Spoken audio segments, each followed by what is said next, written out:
Sadly, because of COVID, the pandemic, we cannot get on property here at the Military Magnet Academy. It's a working military school here in Charleston.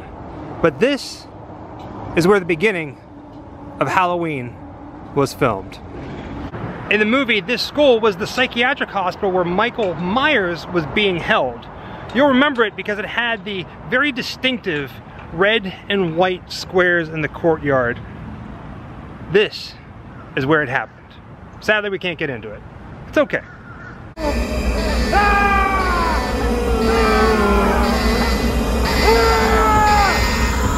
something!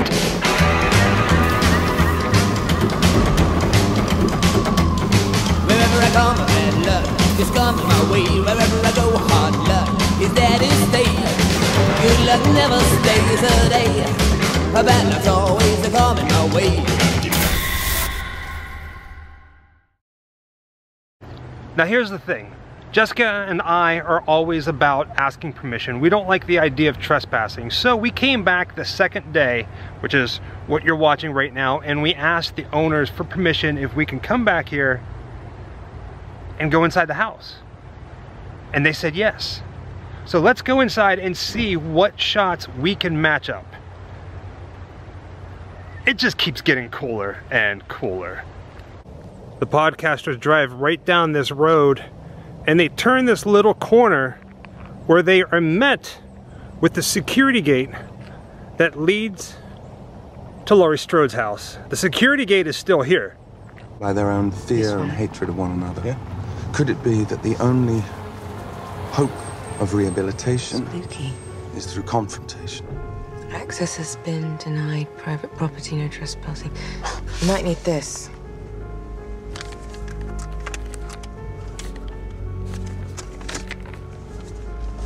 Dana, journalists don't pay for their interviews. Over here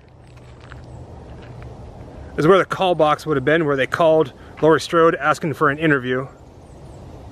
The camera, the security camera that was looking down on them, was in that tree in the center of your screen. Smile. We're on camera.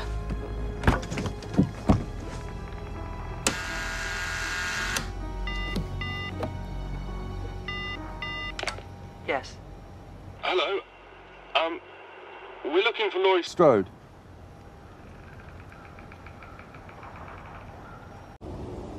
But check this out. In this shot, you can still see this brick wall. There's one there.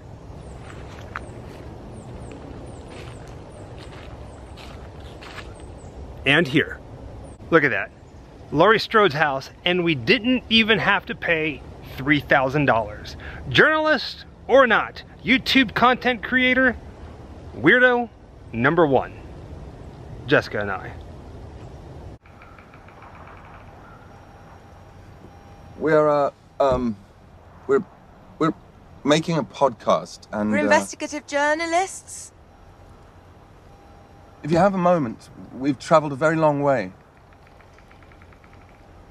How does $3,000 sound?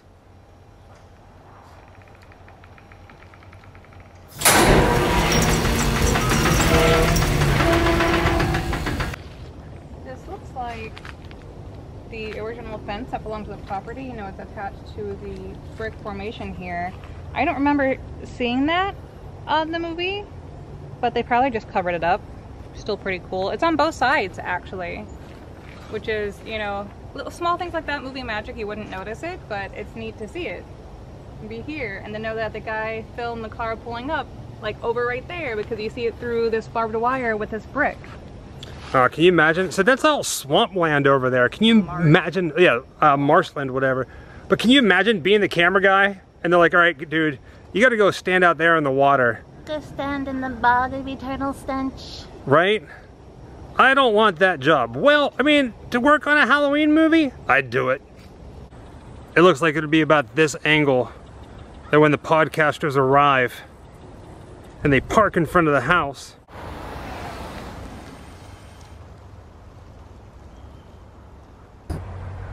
This is just absolutely amazing, standing right here Halloween history, man.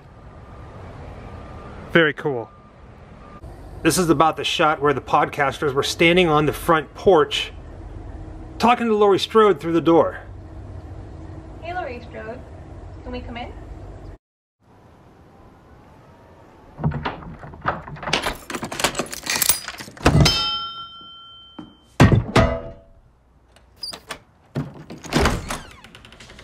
Hello. May we come in? Just walking into the house right now, immediately I recognize this room. And we're going to get to matching up some of the shots. But just check this out. Holy cow. This is unbelievable. Oh, man. All right, this is cool. This is downright cool. Jessica immediately pointed out the burn marks on the wall. If you remember correctly, at the end of the movie, the house is on fire, and in the commercials, well, the trailers for Halloween Kills, it picks up right after Halloween ends, but there's actual scorch marks on the wood. I mean, look at this. Bad booty, man.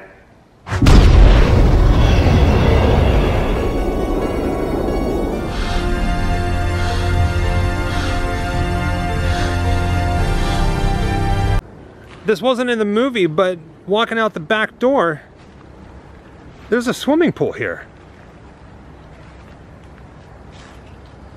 I'm sorry guys, we are not going swimming. Not gonna happen.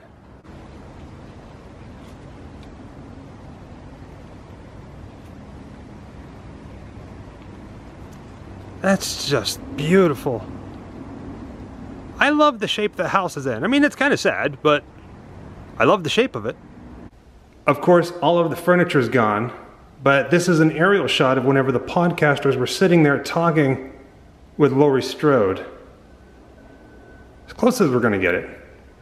Have made several award-winning public radio exposés. Our last project shed new light on a murder case from 20 years ago. We like to re-examine incidents with an unbiased lens. Well, let's walk around Laurie Strode's kitchen here. Crazy cool, right? I mean, look at this. I am seriously geeking out because what you're about to see when I turn this corner, I come all the way around, there's the food pantry there, there's the kitchen, and look what's actually on the floor. That would have been the hole that they pushed Michael Myers down into, and they cover up, and that's it. That's the end of the movie. And as you can tell here, if you look a little closely, it's been bolted down. So I don't know if there's an actual hole under the ground here. Probably not. It probably was on a soundstage. And that's probably the marker for the actors. But that's cool. That is truly amazing. All right, let's go check out the second floor. Walking slowly because honestly, I don't know how sturdy this place is.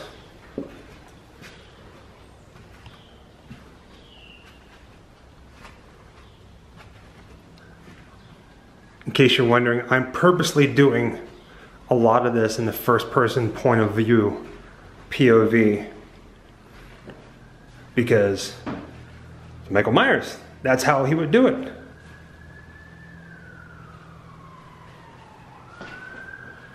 Jessica, are you still down in the main room? I'm still down here. You're down there in the corner? Yeah. Very cool. There's a bathroom over here that attaches both rooms.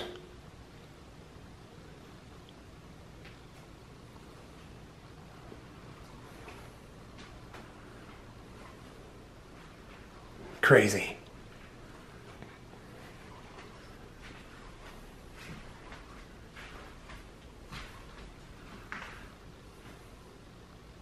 Wonder what's behind the little door. When Michael gets into the house, there's an awesome shot of him standing right there in the doorway as the camera pans up, very slowly to darkness. Which is amazing because he's looking into the kitchen. And the girls are down here in the hole.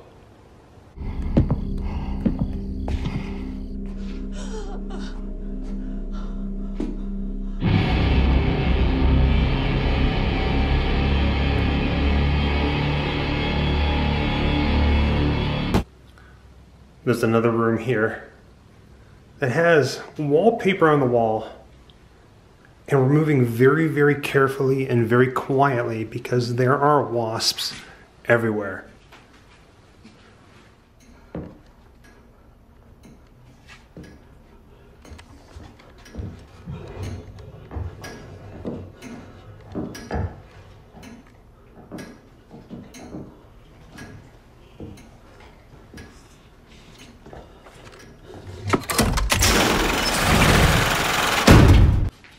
It's actually kind of scary.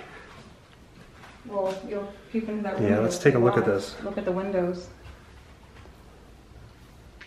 See the window, all the wasps on there? Look at that. This is like something straight out of the movie Amityville Horror. It doesn't look like there's anything in there worth checking out.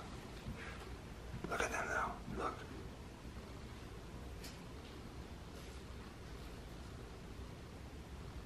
All right, we're gonna back away.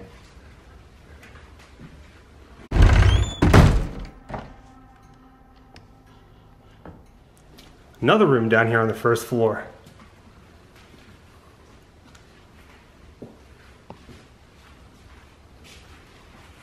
Bathroom. They taped it shut.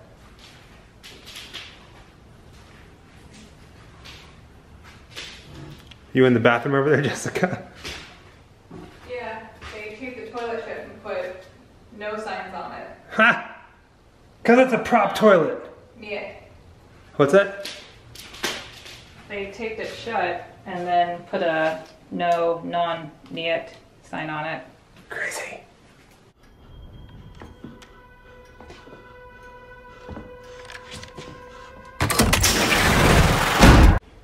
There's not much here left over from filming, but check this out. Box 319, exterior farmhouse, flexible conduit from roof and tree lights.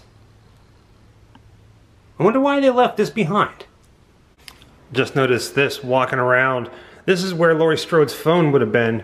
And right above this, let's see if you can check it out, read it.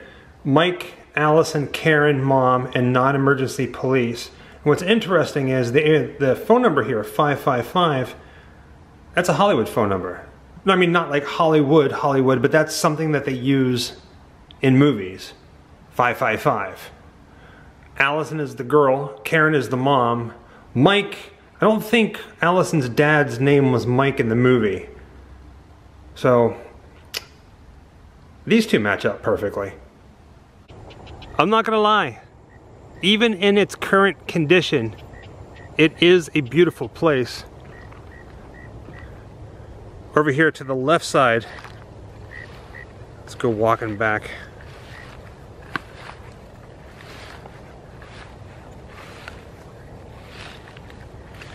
Look at that. Wow. Jessica's back here somewhere. I don't know if she walked back this way or not. I think we're on a mission to find one of the mannequins that Laurie was shooting.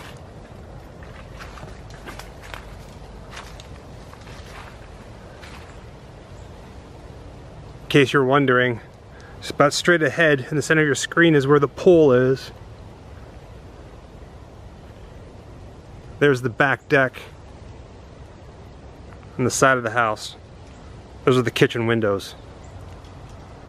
I feel like we should have brought a pumpkin or something and left it on the front porch for whoever may come here next. And remember, if you do decide to make the pilgrimage here to Charleston and you want to get on the property, please ask for permission. Don't do anything illegally. Trespassing is bad. Being friendly, and asking the property owners is the way to go. Yeah. Any luck yet finding a mannequin? No. Nothing? I was thinking that they had done the shooting range somewhere close to the house. I thought there was a scene that shows her walking from the shooting range to the house, but there's not. But some of the fencing does line up a little bit with that back further area, but it was actually like a little shack that was built in the movie with like chain link fence and things like that. I'm not sure if that's on this property or not. You can't deny it. Laurie Strode really has a nice piece of property.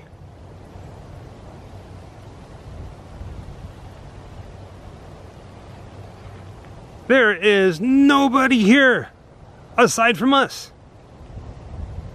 How freaking crazy. Well, there's a broken piece of fence over here.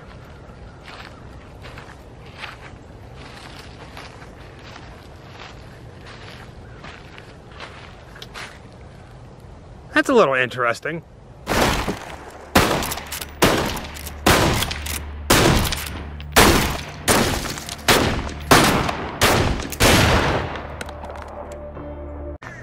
We're about ready to give up, trying to figure out where the shooting range was, and then we found it. This was the shooting range, and all the mannequins and all her targets, Laurie Strode's targets, were down there. How cool is this?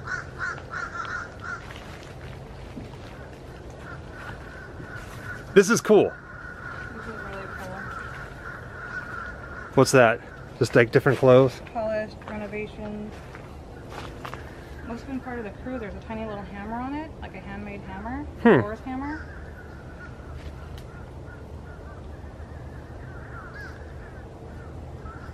Just different clothes just laying there? Yeah, randomly. I mean, there's a whole bunch of stuff on this table in those scenes. BioGuard. I always look inside because, like, if it was used by anybody, then their names are, like, written in it, you know? That's really fascinating, that little Thor hammer. It must have been somebody from the crew. Directly across from where Jamie Lee Curtis was standing and shooting. I'm not entirely sure what this is, but it is rather unique. It's like this camouflaged hut of sorts.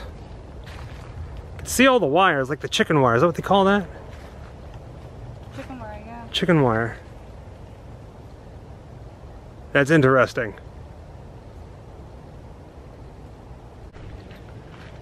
Jessica's going to pull up the video of her shooting here so we can see where she's standing. I'm really hoping that something is left over down here. It's probably not going to be because, you know, they clean it up. But I'm going to walk down the end of the shooting range, there's no active guns, to see if possibly, just possibly, I can find a mannequin or a mannequin part. It doesn't look like it though. Sadly, no mannequins, just a pile of wood. I didn't think there would be, but how cool would that have been? Can you imagine coming over to our house and finding one of the mannequins from Halloween propped up in our living room? I'm for it. That sucks. Oh well. In the movie, Jamie Lee Curtis is standing right about where Jessica is standing, shooting mannequins downrange. And you can see this paint can. Go ahead, Jessica, point out the paint can. In every shot. And it's a little hard trying to line up shots because it's basically a montage. So let's go ahead and walk around this way while Jessica stands there. Go ahead, Jessica. Shoot. Do your pew pew. Pew pew. Pew pew. But how cool is that? Jessica, you are standing right where Jamie Lee Curtis stood. Laurie Strode, as she prepared Mosquitoes. for the day Michael would return. Pew pew.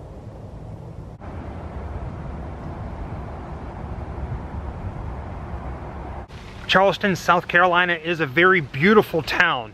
The cemetery here, Magnolia Cemetery, has a lot of history, but in the movie Halloween 2018, this is where Michael's sister, Judith Myers, is buried. Our first glimpse of the cemetery is whenever the podcasters are being led to the grave of Judith Myers. They walk right underneath this tree branch. Well, I got a cousin who works at a graveyard not too far from here. They got war generals, philanthropists. As the podcasters walk by, those 5 tombstones right there in the front can be seen. And to the left of the screen is a tombstone that says Sinclair on it, which is a throwback to the Halloween series, Mount Sinclair Cemetery. Beatnik poet. They got Muddy Waters. Oh, and they got Bernie Mac. People come from all over to pay respects. But this is Haddonfield. The camera angle switches when they start talking about the grave of Judith Myers being the only claim to fame. And if you can see, there's a pumpkin right where her gravestone would have been. Is our only claim to fame. Maybe you can explain to me what's so special about Judith Myers. And with that, the podcasters sit right here at the entrance to the Preston Wilson plot as they recount the murder of Judith Myers into the recorder.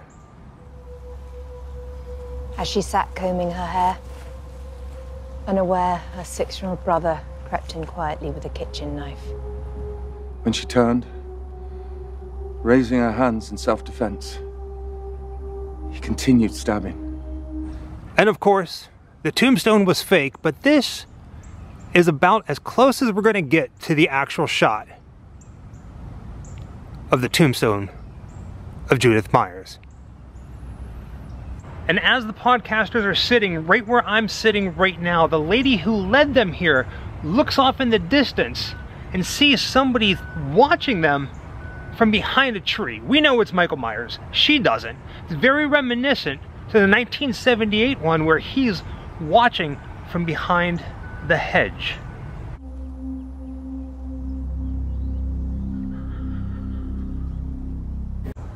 The opening shot to the scene with the Sinclair tombstone is right behind that tree. And right over here, you can see the pumpkin. That's where Judith Myers' tombstone was. And Michael can be seen right over here down this path.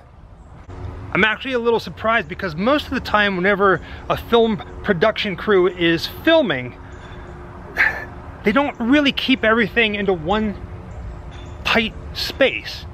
But Magnolia Cemetery is absolutely perfect, so it makes sense. So let's get a closer look to where Michael was hiding. All right, I think this is as close to perfection as we're gonna get in recreating this shot. Michael would have been standing, well, since my name is Michael, let's go stand over there.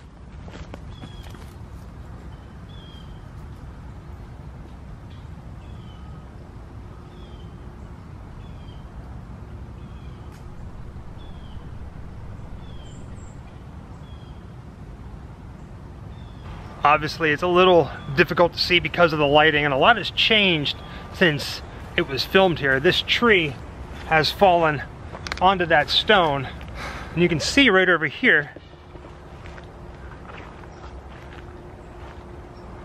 it's been split, probably struck by lightning. And I just noticed this, check it out. The tree that Michael was standing at, the family's name is Doyle. Ring a bell? Tommy Doyle?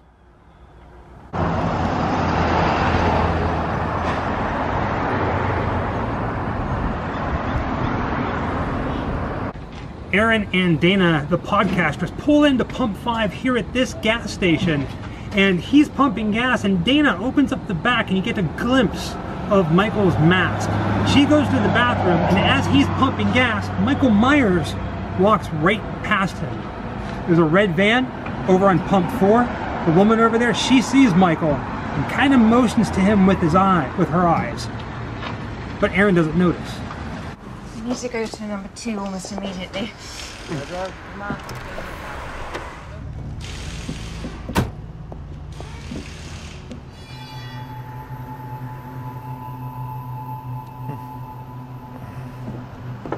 While Aaron is pumping gas, Dana goes inside to get the key to the bathroom. And just look at this. Everything about this building, including the ice machine, is the same. Now, Jessica, you're playing the part of Dana. And don't worry. Hello, I'm Dana, and I have a podcast about serial killers, and I've got to go to the loo. Well, let's go see what the inside looks like. A little hint though, a little spoiler alert. The inside of the bathroom is not the real bathroom. It was actually built on a soundstage. So inside here, it's just a bathroom. One room. One room. Potty. That's it.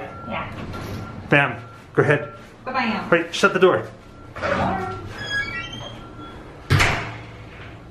That's creepy though. I kind of feel like maybe this door is the actual door. And then they cut to the soundstage. Wait, are you Michael Myers? Do you have teeth in your hand? Wait a second. Stabby, stabby. Stabby, stabby? Wait, were you supposed to be Dana? I'm multifaceted. There you are. You're just creepy.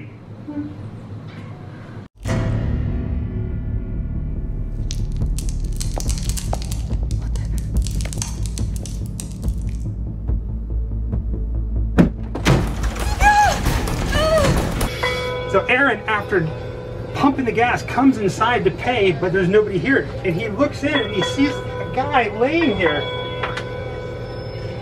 Dead, of course, blood everywhere. And he comes around out here to the garage, sees him, turns around and sees another guy laying in the garage in his underwear.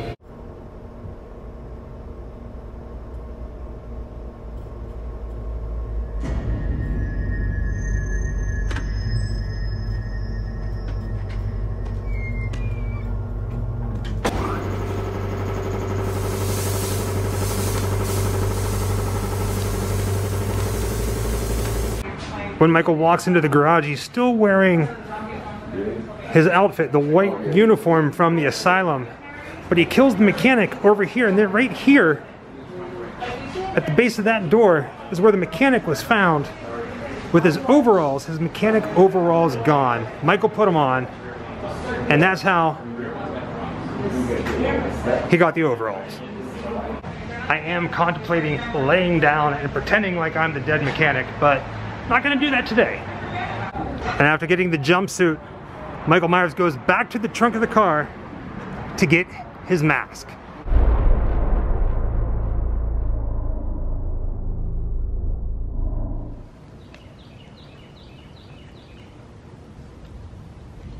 And probably my favorite scene in the entire movie is one long shot that starts with this driveway and the garage at the end of it. If you've seen the new Halloween movie, there's no doubt that there's a lot of throwbacks to the original. This sidewalk, it reminds me of that too. Let's try to recreate this scene in the only way that we know how. Yeah. And action. October 31st, Halloween night here in Haddonfield, and Michael Myers is standing here watching the trick-or-treaters. Trick or treat. They get scared. I'm gonna pick that one over on across the street. Yeah. Oh, what the? Hey, sorry about that. Michael turns and he walks right down this driveway, right through that carport there. The lights look really cool. Into the back, what's that, a garage? The door is open. He grabs a hammer. He goes inside this house and he kills the woman in the kitchen. You don't see it on camera.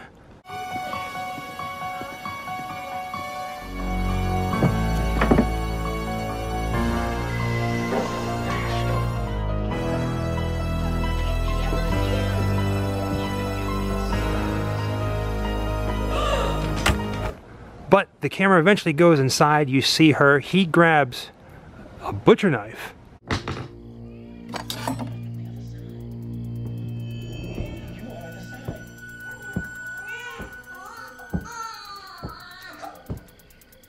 Comes back out and walks over this way. The whole time people are trick-or-treating, and you see everything with Michael Myers' point of view.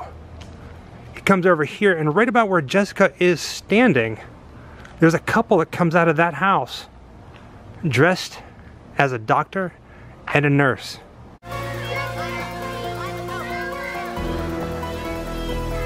Wait, hang on. I don't have my stethoscope. I need it. I'm gonna get it. I'll be right back.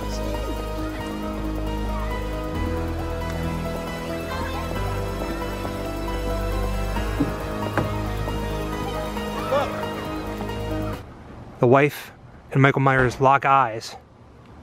And he turns, he goes up these steps, looks through that front window there, and you get to see his reflection looking ever so creepy, watching the person who lives here on the phone. Well, I'll keep my doors locked. Thanks for telling me. He comes back out and walks down the side of the house, and the next you see of him, he comes up behind her and stabs her as she's closing the blinds. Happy Halloween.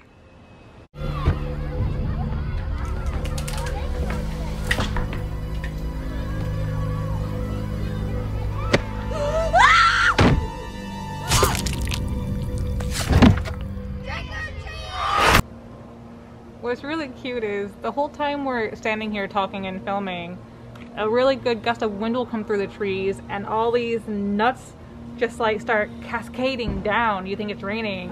And in a previous video, I call them the nuts of doom. They're these little tiny things. And it hasn't happened yet, but I'm waiting for them to hit me in the face.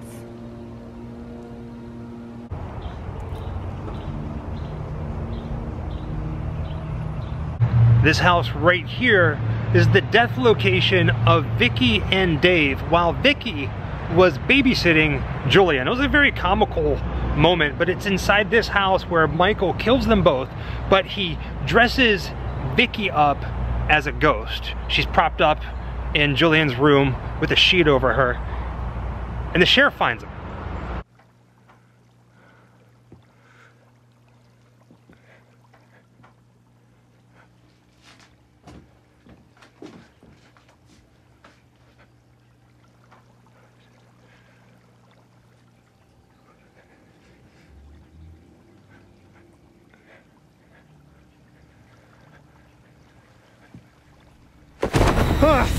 Laurie Strode drives her car right down this road and parks it right in front of this house.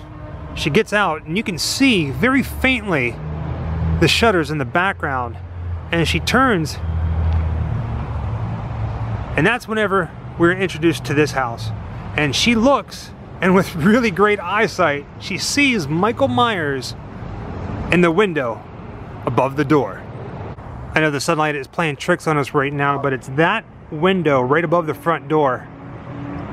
And you can actually see the house number 40 in the movie, but Laurie sees Michael up there and she shoots, and it turns out to be his reflection right there. And then it cuts. And you see Michael walking across the doorway that the sheriff is in, and the sheriff chases after him.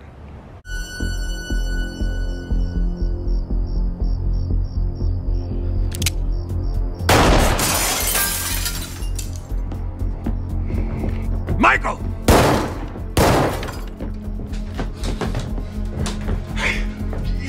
Michael walks out the back door, and Laurie Strode actually gets another shot off and actually hits him before he disappears into the night.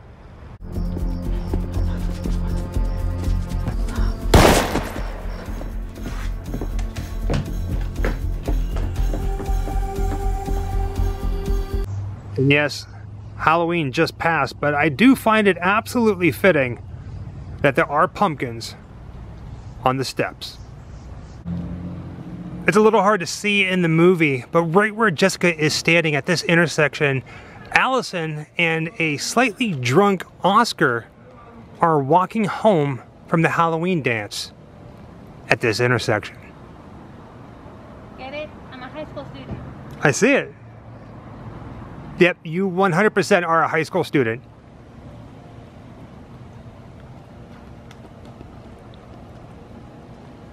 I'm sure he'll apologize. He just needs to sleep it off. Cameron doesn't want anyone to see him as a bad guy, but then he gets drunk and gets belligerent and looks like an idiot.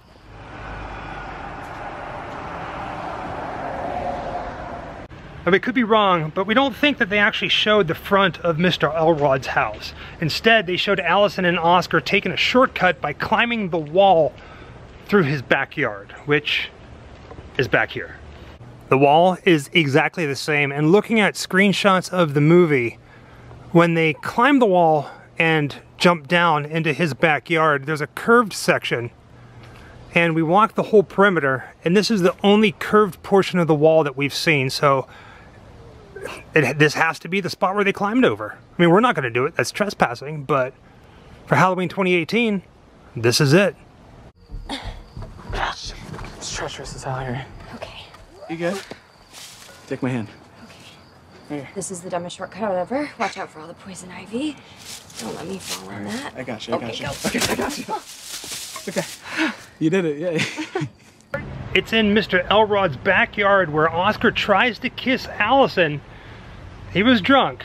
He falls to the ground. He sees Michael Myers and mistakenly thinks he is Mr. Elrod, and he jokingly says, "Have you ever liked a girl and couldn't have her?" When we saw that in the movie theater, everybody laughed. Another throwback to the Halloween franchise. Happy Halloween, Mr. Elrod. I don't know, man. I'm sorry. I'm not trying to trespass on your yard and shit, man. I was just trying to take a shortcut with a really pretty girl, and I just really like her, man, and I thought that she liked me too, and have you ever really liked a girl and you just couldn't have her? We also want to point out that the wrought iron gate that Oscar gets impaled upon by Michael Myers is different. But this is where it happened, and if you pause the movie just right, you can still see the base of that ball on top of that post there. It's changed. But that's where Oscar met his end, and where Allison finally gets to meet face to face with Michael Myers.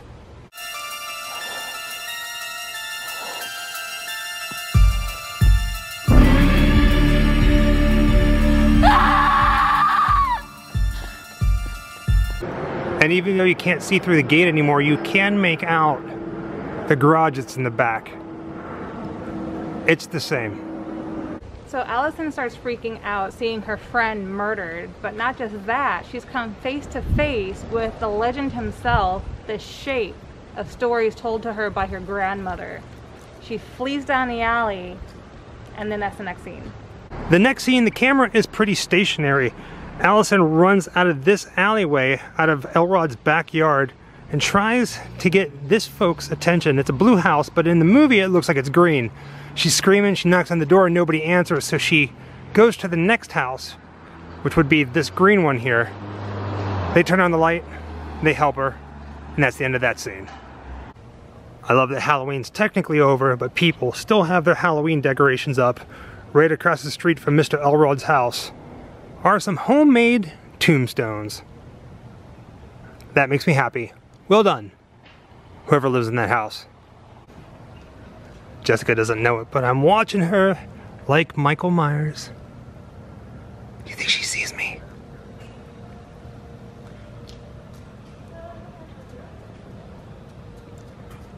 You know what? I think you're the creepy one. I was trying to be creepy, but no, you're the creepy one. Creepy, cute, it's all the same thing. Did you find anything over there?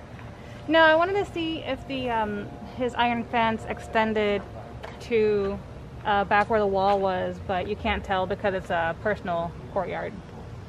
I think it's kind of fitting that when we started the filming locations for Halloween 2018, we started it off this morning in the cemetery, and now that the sun is starting to go down, we're finishing it, well, this video at least, on a night scene.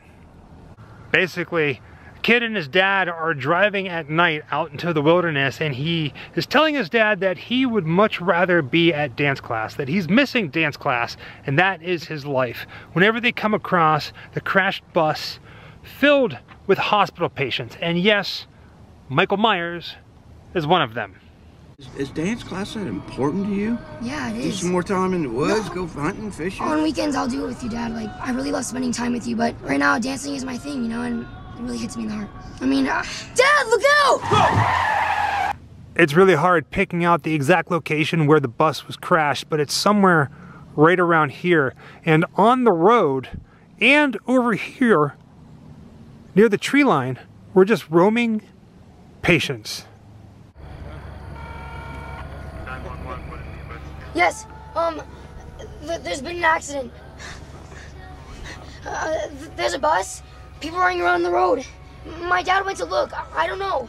Now keep in mind, this entire scene of this movie is almost in pitch black. So when you're watching it in the movie theater, the headlights shine so bright, they're almost blinding. They stop, the dad gets out of the car to make sure everything's okay. He disappears, the little kid gets out of the car with a gun. Well, he ends up getting killed by Michael Myers. But that scene with the little boy walking through the headlights, very striking.